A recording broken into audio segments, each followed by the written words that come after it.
Le nombre de travailleurs indépendants a augmenté de 92% entre 2009 et 2020, ce qui représente maintenant plus d'1 million de freelances en France.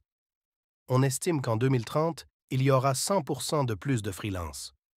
Parmi eux, 6% ont entre 21 et 25 ans, et 60% ont entre 25 et 39 ans, dont 30% travaillant dans le secteur technologique, comme les développeurs, les data scientists, les DevOps, etc.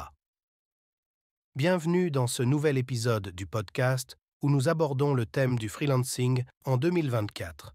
Le marché est en plein essor, le freelancing étant devenu une tendance forte et bien établie. Autrefois considéré comme obscur, le freelancing est aujourd'hui courant et largement accepté.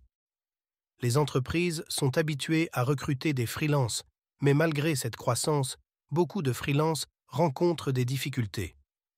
Pourquoi certains freelances rencontrent-ils des difficultés?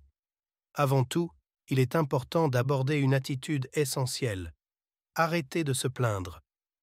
Beaucoup expriment leur frustration en disant qu'ils ne reçoivent pas leur chance malgré leurs compétences et leur portfolio bien construit. Cependant, se plaindre ne mène nulle part. Au lieu de cela, il est essentiel d'adopter une attitude proactive pour réussir dans le freelancing. Mon expérience avec les freelances est double.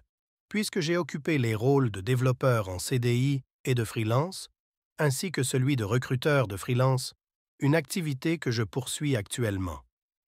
Cette expérience m'a permis de constater que bon nombre de développeurs freelance, voire de freelance en général, ne parviennent pas à répondre aux exigences de base.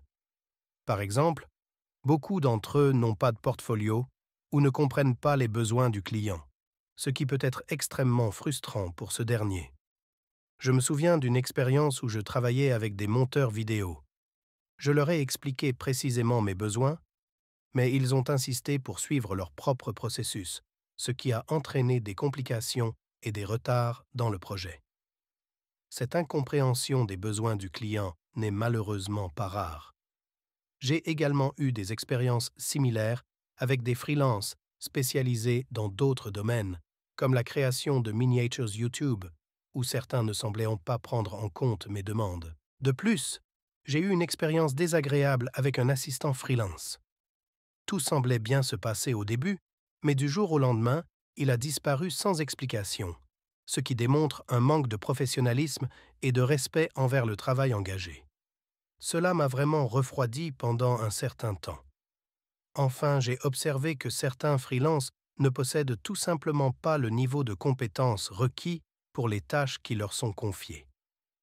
Dans ces cas-là, il est important de rapidement combler ces lacunes pour éviter des retards ou des résultats insatisfaisants. En résumé, il est crucial pour les freelances de comprendre et de répondre aux besoins de leurs clients, de faire preuve de professionnalisme et de s'engager pleinement dans les projets qui leur sont confiés.